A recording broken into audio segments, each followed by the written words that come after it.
All right, Santiago, you want to come on up? Yep. Thank you, Peter. Good idea? That was great. All right, are we sitting? No, you can stand. Standing? Okay. Hey guys, how are you? It's always interesting to see a room when you come that is a lot of room and everybody kind of scatter until it's coming to the front, right? I think that is a huge, huge meaning on sitting in the front. So to all those sitting in the front, good for you. To the ones that are sitting in the back, you should move closer because I don't bite, Peter didn't bite you, so you should be fine getting closer. I just think that if you really care about learning about something, whether it's school or events or whatever you go, you have to be as close as to engage more. If you're far, more chances you're going to get distracted. Just a little tip to bust your balls for a second.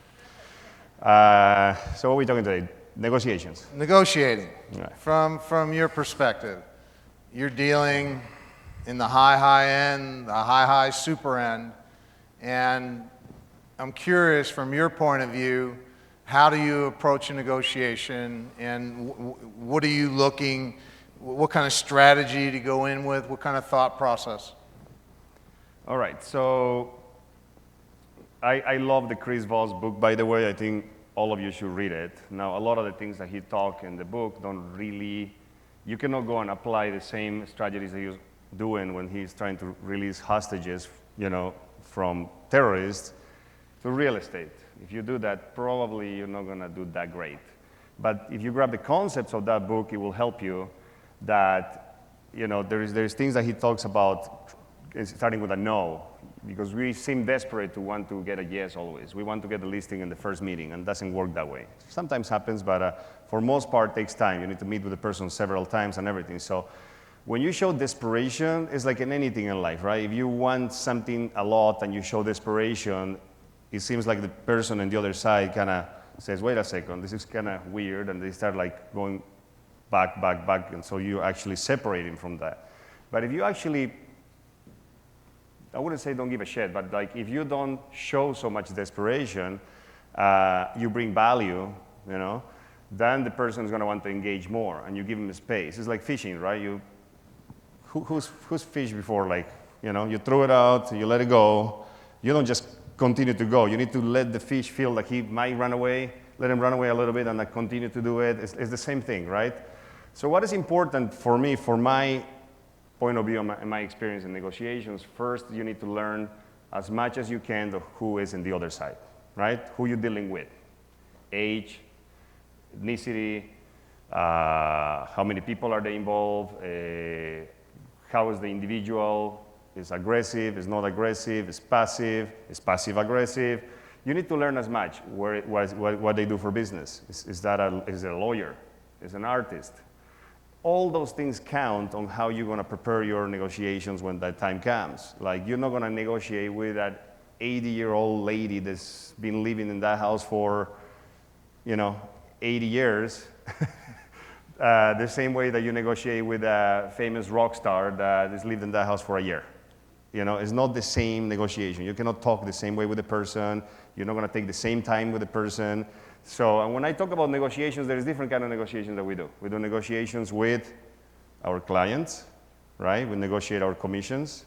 We negotiate about what we think the price should be. It's all negotiation from the moment we get a listing. Then we're negotiating with other agents, right?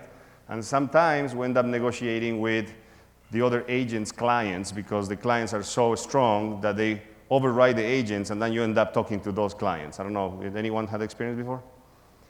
All right. So it's all negotiations. You're negotiating all your way until you close escrow, right? And then you negotiate with escrow how fast they can send the check, right? So once you learn who the individual is, I think one of the most important thing is, on rule number one, I heard a long time ago, and I think it's brilliant. Sounds a little weird, but don't negotiate. If you don't negotiate, that gives you power. Like if you start trying to start at one point to end up another point, and that person smells that you have room in there, you're done, because they know that you have room for negotiation and all that. But if you start by not negotiating, right? This is the price, this is the house, if you want, you need to buy it, or this is my offer, right? Take it or leave it. Then you set the tone with the other side where, oh, shit, okay, this is what we're dealing with, right? So don't negotiate and see how that goes first. Start strong, right? Number two, what I think is that don't negotiate with yourself. Don't over-negotiate with yourself. You know what that means? Sometimes people go and present something, and once you said it, the other person takes it, and then you continue to talk. You continue to oversell, or you continue to give other options. Oh, but if they don't like this offer, maybe we'll do this, and then you start, and then you're done. Because then the person knows that there's a lot of other ways to do this deal, not just, right? So strong with your point. Whether you write an offer, be strong, present it strong, deliver a message. And what you want to do, I think, is what's the added value you're bringing. That will always focus more in what's the added value. Whether it's a house, whatever it is that you're negotiating is what's the value. You need to bring the value and let that person come up with how important or how beautiful that house or whatever it is that you're doing. Talk about the value. Don't talk about the price. Don't talk about, don't break it down on like, yeah, the land's this, and yes, and the floors were this expensive, and the windows were like this, and this is this much, and this is this much, because it's almost like trying to justify how much your price is. Your price is your price. This is what it's worth, and there's never more leverage than when you have the power to walk away of the deal. When you have the power to walk away in the deal, or when you show that to the other side, trust me, it happens, it works almost 9 out of 10 times. If you tell that person that you're willing to walk away or your client is willing to walk away. Now, again, we're in a business where you don't make decisions for the client. So when I'm talking about what you're doing, you need to get approval from the client first. And that's another negotiation, right? So you need to negotiate with your client first that he needs to trust you. And once the client tells you, okay, I'm okay with that plan, I'll give you the green light or whatever, then you need to go strong to the other side. So we talk about don't negotiate, start strong, don't negotiate with yourself. Because you start negotiating with yourself, you're done. If you send an offer, you need an answer in writing. If the guys call you from the other side and say, yeah, my client thinks this and that, he said that he will do it at 10, let's say, you offer 8. So talk to your clients and let me know if they're willing to do that. Nope, send it in writing. I'm not going to continue to beat against myself because I don't know, you're telling me this, but I need it in writing. Always in writing, okay? When it comes in writing, then you have something, and then you can go back again. So what other one that I can remember? Talk a little more about walkaway power. Is that something that came natural to you or something that you developed over time? Yeah. It's something that you develop, and it's something that really takes place and sinks in when you do it for the first time. Because you're always scared of like, oh, what if I do it? I can't afford to lose this deal, right? But if you do it once, and believe me, sorry, my OCD is freaking killing me here. Don't worry about it. I keep saying like, if you do it once and you show them that you're willing to walk away and it's going to work, you'll see that you're going to want to use it every time. Every time. Like, you need to be strong. But you develop that, you know? Like Steve says, it's not like the first time. You're not going to go out of here right now and please don't do this. Don't try to go out there and be like, we're living this deal now. Wait, okay? You need to know when is the right time to do it. But there will be that time that is the right time to do it, and you walk away, and you'll see how they come back. They always come back. They will come back. When you're working with your buyers, you know, I would say don't write your strongest offer first. Be strong on saying that is the strongest offer, but don't write the best one always at the first, because there's always going to be a comeback. Plus, I don't know, it happened to me, and I'm sure it happened to a lot of you. If you go to your client and you right away send him an offer, even if it's an asking price, that client's going to think that you priced the property low. Okay? So there's no winning there. Okay? They're always going to tell you you'll price it too low. I told you that should be high. I'm not going to take this. Now you have an amazing offer and you cannot do anything about it. So you got to be careful. You need to manage that. And that's why I think the number one thing is knowing who you're dealing with, whether it's clients, agents, who you're dealing with, how the reaction is going to be. And you need to kind of set up, you know, you need to have a vision of where you want to end and what are the steps that are going to take you to get there, depending on who you're dealing with. Yeah, sure.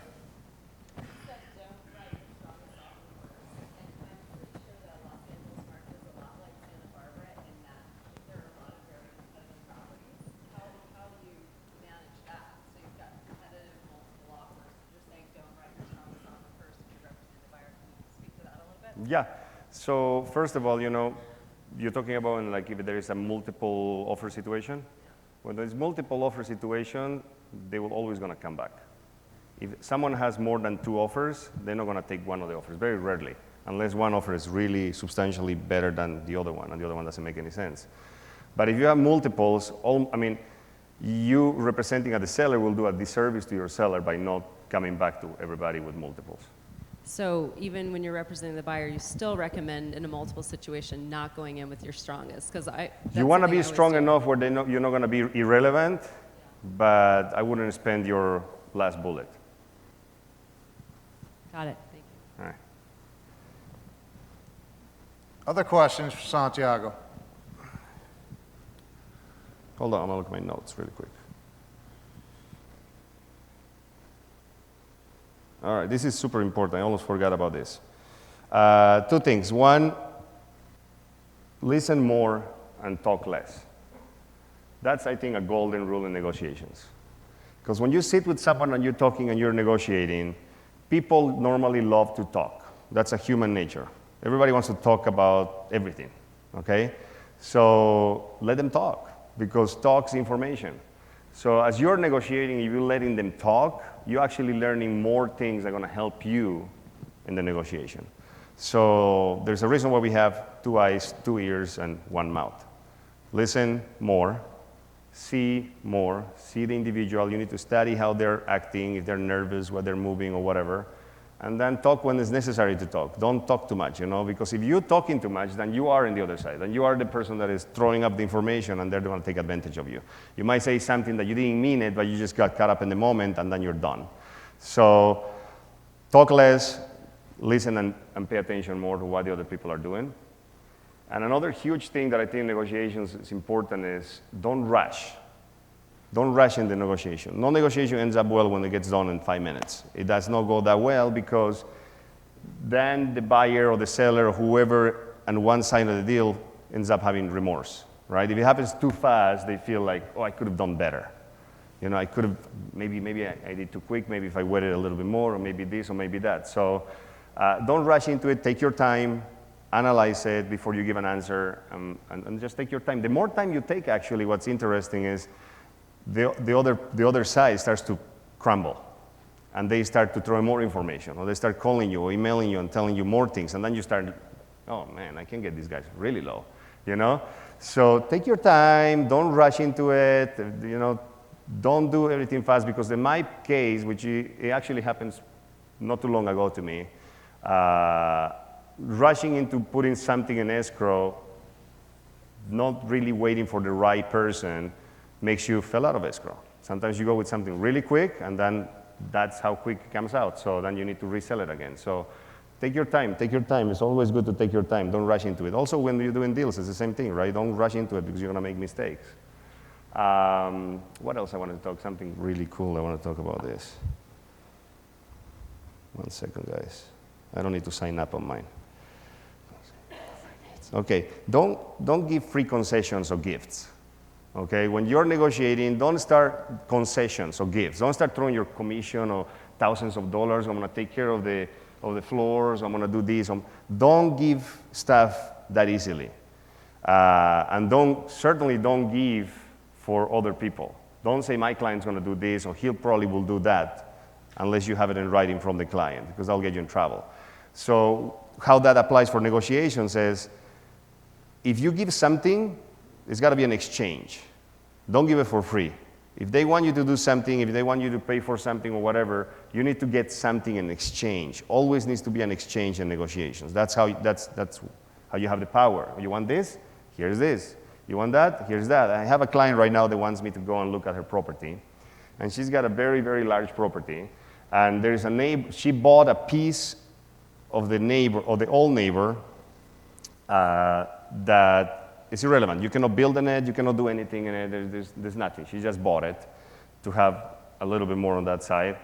And now she's going to be wanting to sell that property, and the new neighbor of that property wants that piece really bad.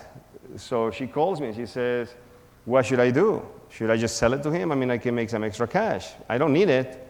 And I say, but why does he want it so bad? And why does the guy wants this piece so bad? She's like, I don't know, you cannot build, you cannot do anything about it, you know?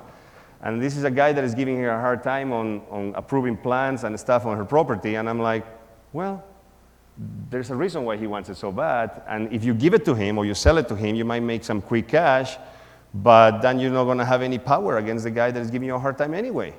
So I have to go and see her, and we're going to go and look at the property. And I call my title guys and find out what is it that there's got to be a reason why this person wants it. So always look at what is it. And then I said, if he wants it, maybe you tell him that you'll sell it to him, but he needs to do something for you. So it's always a bargain to do something for something on negotiations. So don't do it just for free. Don't offer stuff for free. Don't just do it to make the other person feel good.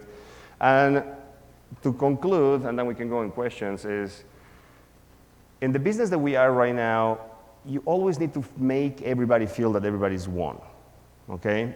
Because if you go into an escrow and you open escrow and you represent either side, and the other side feels that they lost or that you beat them in the negotiation, that gives them with a very bad flavor. And remember, there is at minimum 30 days for someone to change their mind, okay? I've seen people changing their mind the last day, don't care about the 3%, whatever.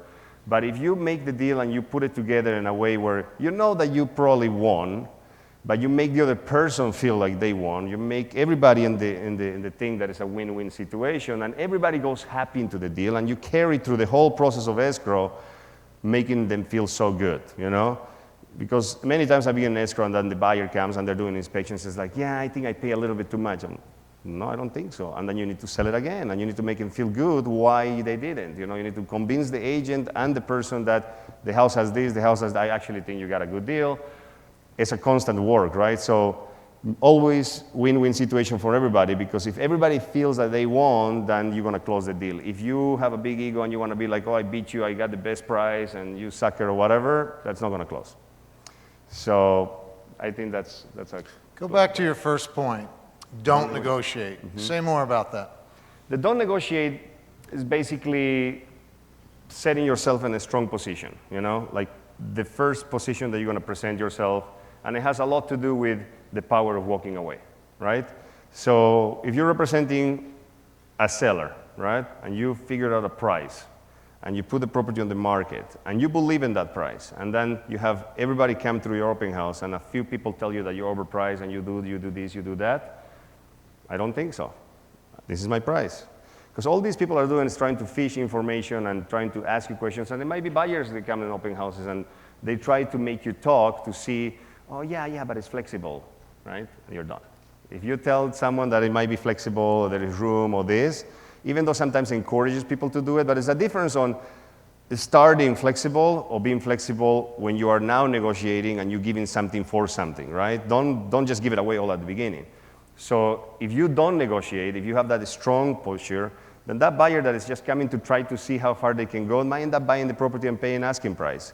But if you already, you know, tremble and then just go like, yeah, there's a little room, I will encourage you to write an offer, then you're already negotiating at a lower price to start with. Beautiful. Any questions for Santiago?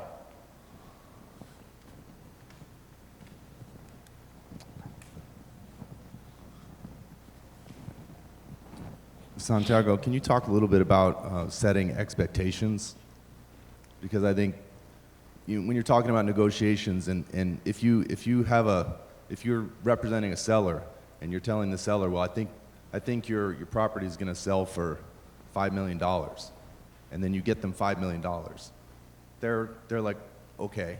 But if you set their expectation that the property is going to sell for 4.8, but you get them $5 million, then they're ecstatic. And the same thing with the buyers on the other side. You know, you got to set the buyer's expectations that, you know, you're not going to get this property for the price you think you're going to get it for. You're going to get it for, you know, you're going to get it for maybe $5 million. Then when you get it for 4.8, they're ecstatic.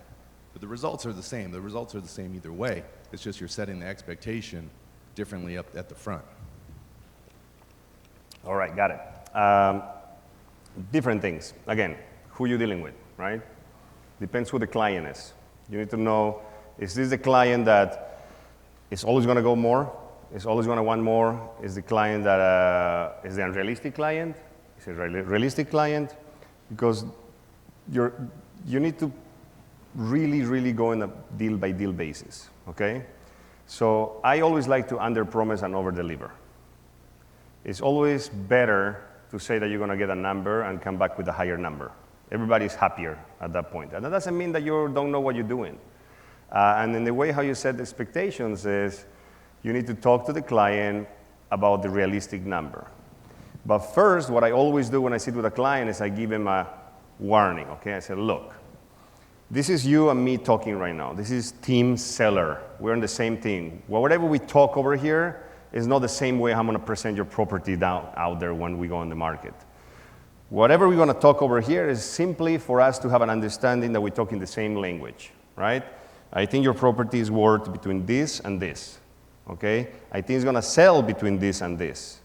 Doesn't mean I don't believe in your product. Doesn't mean this. This is just based on what the comps and what the market is dictating. Now, you can go on the market and the market can dictate a new number. Happens all the time. The comps go up, right?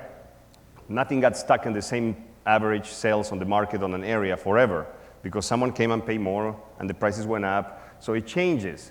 But based on what the current market is right now, this is what I'm seeing that your pricing should be.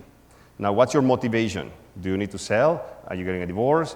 Are you in bankruptcy? What is it? Is it urgency? If there is urgency, then we need to price it to sell really quick. If you tell me I don't have to sell right away, I'd rather wait to get a little extra money or whatever, that's fine. We go a little higher, but under the understanding that we spoke about this number. We talk about this, we both acknowledge what the number is, and we both agree to go higher. Okay? So you make it very clear to the client, and they agree to that, and they understand that, then you're not going to have any issues. But if you go and tell them, and you just start kind of feeling that the client wants a bigger number than what really is, and when you mention that number, you see that they're like, you're not getting the listing, and you freak out, and then you say, yes, I can do it for the higher price all day long, then you buy in the listing because you're in fear. And you buy the listing, it's never going to go well, because then you're going to lose it, and then someone else is going to sell it at the right price, and you're going to make commission. So always speak the truth. Talk the truth, be super clear with the client, set the expectations, and then make sure when you're leaving that room to say, by the way, I want to reiterate one more time. When you give me the listing, I'm going to take this hat, I'm going to put my hat as a salesman, and your property is worth that higher number all day long, and I'm going to find every reason why to justify that that's the number. So the person feels confident that you're actually going to represent them. Because what happens a lot is the person, when you're telling them the real number and they want a higher number, and you don't specify that you're actually having a conversation between the sales team and what you're going to talk to the other people, they think that you're going to talk to everybody else like that, and it's not going to serve them well. Does it make sense?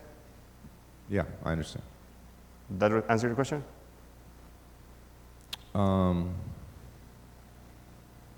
That's okay if not. I mean, I can try to continue. Not exactly, but I mean, that's different information. That's good. I mean, I like the. No, but I want to answer your question. So you asked me how. Do you set sellers' expectations and buyers' expectations every time you're in a negotiation? Do you set their expectations because so that the difference isn't your fee? In your fee.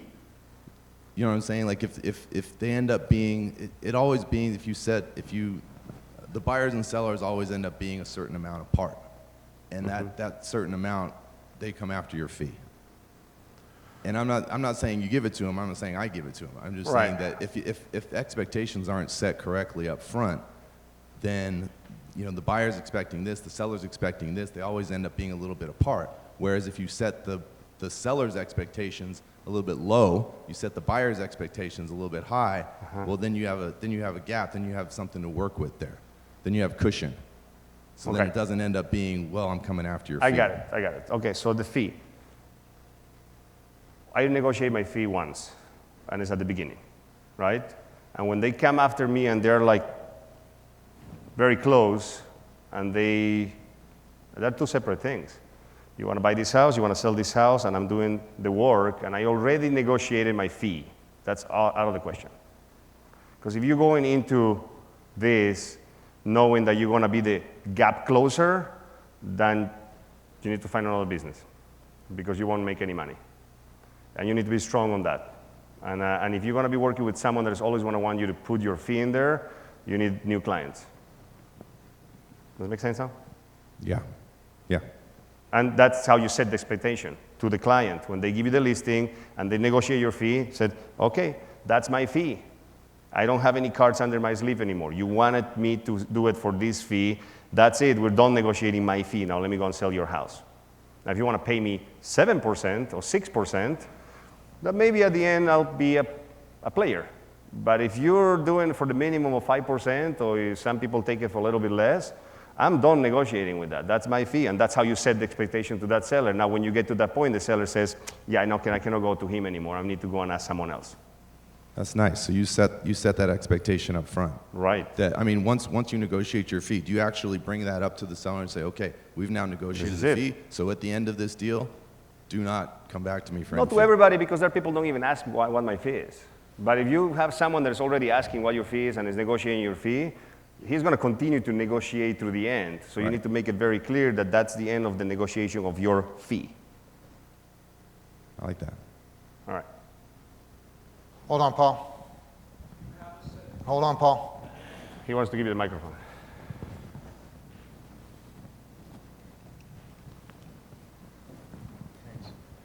Hi. Do you have a set fee, and how do you handle the commission discussion with your clients, your seller clients? Okay. Yes, my fee is 5%. And that's my set fee. I used to sometimes do 6% back in the day. But the challenge in our industry, and I encourage you all not to pull down your pants that easily, is that it used to be 6, and now there's very rarely when you get 6, okay? And the reason is because there are a bunch of other people that are willing to do it for 3, 3.5.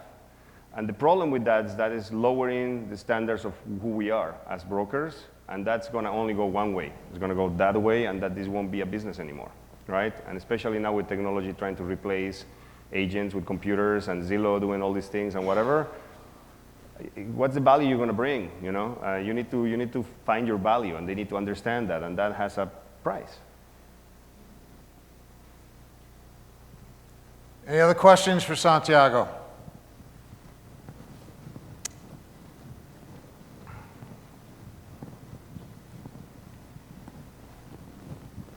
Good morning.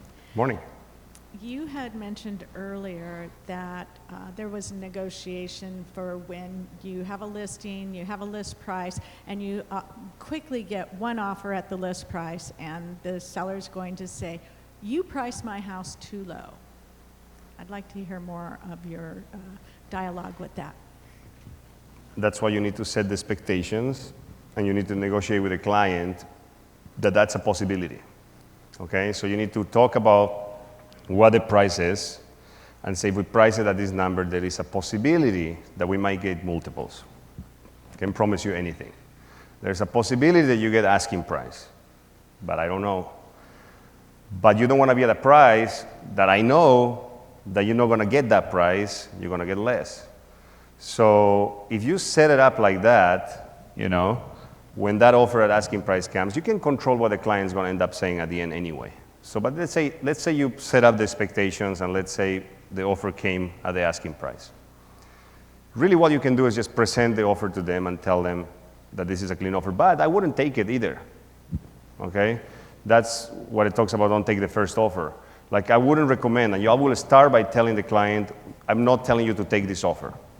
You shouldn't take this offer. And you find something to counter in that offer, even if it's not the price, or something, because you can only respond higher if you got multiples, right? If you don't have multiples and you have an offer that is asking price, you know, you don't have to take it, but I will find another way how to counter to the other person so they don't feel that it was so easy. Because if you just accept the first offer that is asking, that buyer is going to feel that he overpaid anyway. So you need to take your time, wait, buy time, tell, you know what, we price it right. My client wants to wait at least until this Tuesday and the Sunday open house, because he wants to expose the property to everybody else. My client wants to wait another week. My client doesn't have to sell it. He just wants to wait because he believes he can get more. So you need to make that person feel like, okay, I wrote asking, but I guess it's not enough. So then let them, you know, negotiate with themselves and come back with a new offer. It happened to me a lot. They write a new offer. I was like, how about this one? And now it's 10.5. You know? So it's all how you present it to both sides. Make sense? Follow up?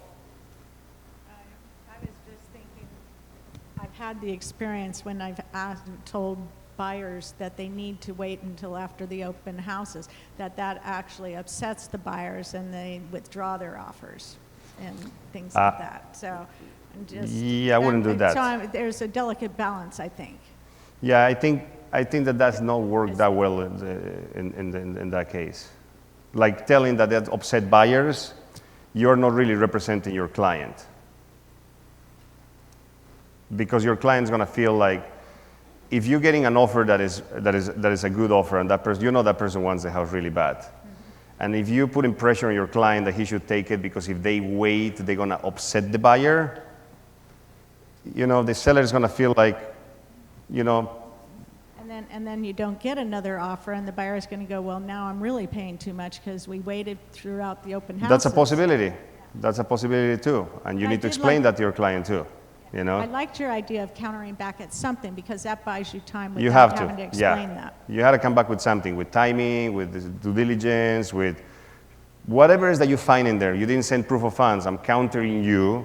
Instead of calling and say, send me proof of funds, send a counter offer that says to provide proof of funds. Now you bought 3 more days. Okay? If you think that offer is great and your client should take it, you tell them. I said, look, I think we should counter. I think the price is great. We just need to make him feel that there's not coming easily, but I highly recommend you take it. We can wait, but again, it depends who the client is, what the situation is, if if it's priced well or not. Because we're seeing multiple offers right now at every level. 10, 8, 15, getting 8, 10, 12 offers. There are buyers out there, a lot of them. Any other questions, Renee? Thanks, Santiago. Sure.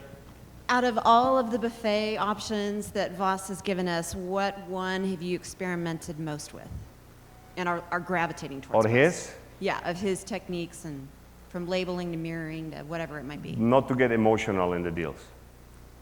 Was that a challenge for you? Sorry? A challenge? Was that you a said? challenge for you? Or Oh, I just thought you told me leaning? which one is the one that I like to use the most, Yeah, like what I exactly. resonate. Yes, that is my question. That's It the seems one. like you're pretty even. Are you saying that not to get Not all the emotional time. was... No? It's a work in progress. Oh, hold on. Well, right now you do. Well, hold on. This is good. So you think what about him? Well, That he's even keel all the time? when you're presenting, you are. I can imagine, I mean, you... So The way you under enunciate, any it's scenario, passionate. can you imagine him not being? Nobody's going to punish you for having your perception of me, by the way. So just That say is- what you think. I've never spoken to you apart from this moment. So here, he's cracking me up. You are very even keel. I can see you getting very passionate about something and maybe having to, oh shoot, that was too emphatic, bring Yeah. it back. I could see you, since you're smart, you probably like, that was stupid. Why did they do that? Darn it, bring it back, be quiet. You might have to sit on your energy. You have a lot of energy. Would that be accurate? No, that's No, pretty accurate. That's okay. That's pretty accurate. I could see him getting passionate and Yeah, like, I'm Latino. maybe saying I'm too super much, passionate. Or like throw the phone in the back seat so I can't call him right now. Look, don't I think that we all learn, and the longer we're in the business, and we have a coach, with Steve, and you learn to get better, right? Yeah. In the beginning, I might not been this calm. I might just been pushy and try to go and sign this is the best, but you learn that never works well, So you start backing a little bit and knowing, sorry, turning on by mistake. Yeah, you just you gotta learn. And every experience is a learning experience, Like Tony Robbins says, life happens for you, not to you. Things don't happen, why that happened, what I'm learning about this. If you're not learning out of every mistake or every failure, then, Right. then you gotta learn, you gotta know what you're doing wrong. So, yes, you wanna be calm when you're talking with clients. Because if you become emotional, then you show desperation, and then just people want to, they don't believe you, they don't trust in your advice. I mean, there's a guy that amazes me how calm it is, Rob Gim. I mean, every time I get on the phone with this guy, look, seems like he smoked the biggest joint in his life. I mean, he's so calm. And we're losing a $45 million listing, okay, yesterday. And we're talking about how the client is not responding and expires tonight at 12 o'clock. And he's talking like, yeah, it's a beautiful day. Look at the birds. You know, he's super, super calm. I'm not that calm, okay? But we did get in station, so it worked out. Well, the way I would answer your question, the first thing he said was, don't negotiate. That's start with no. It's the same thing. Okay. Start with no. You know, Got it. this is your position, you know. Right. This is Here where it is. you are. Yeah. Same We're thing. not moving. It's the same thing. I've found that to be effective. I'm a buyer's agent, so when I sit down with them, when they've asked for my commission, I say, I lean in. I just train myself to go, this is fun because you set it up that way. We love to talk about commission. This is great. I go, no. My commission never puts together a deal, however, my skill and expertise do. Oh. Well, it happened And to my what is friend. that? I spoke about that. Pardon? I spoke about that. Yeah. That's the value that you bring. You're not It talking about took me a anything other while. than the value. So you go back to the value that you bring. What's the value proposition? Let's forget the number of the commission. What's the value of proposition that I'm bringing to the table? And it really is that, and it took me a while to get here, trust me. I mean, Steve would know that. But we've talked about for so long that if I can't value me, i.e., fight for my own commission, fight for my own money, how in the heck am I going to stand for you? Like, yes, let's talk about this. This is great. When else do you ever see how I'm going to represent you? I'm representing me. I care about you a little. I'm getting to know you, but I love me. So it took me a while, and now I Confidence. have such freedom when this happens. So say what you say again. Sure. I say, what did Bobby say? And this was after we had had our buyer's consultation, and now we're writing the offer. And he said, by the way, I meant to bring this up earlier. I said, yes. He says, my brother, he got money back with a Redfin agent, so when it comes down to it, I just want you to know, will you give commission? I says, oh, no.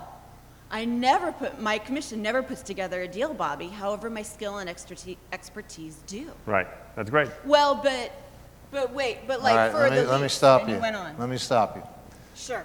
How can you say that differently now? Right, all right. Voss it? Alexis, where are you? How would I Voss that now? So it sounds Sounds like like you think you've- my commission is more important in putting a deal together than my skill and expertise. Oh, excellent. Okay, so sounds like You my think my commission commission is more important in together putting a a deal- deal is more together important. than Okay. my skill and expertise. nice. Okay. Nice. Thank you, sir. All right, any Appreciate other that. questions for Thank you, Santiago. Sure. Santiago? Gary?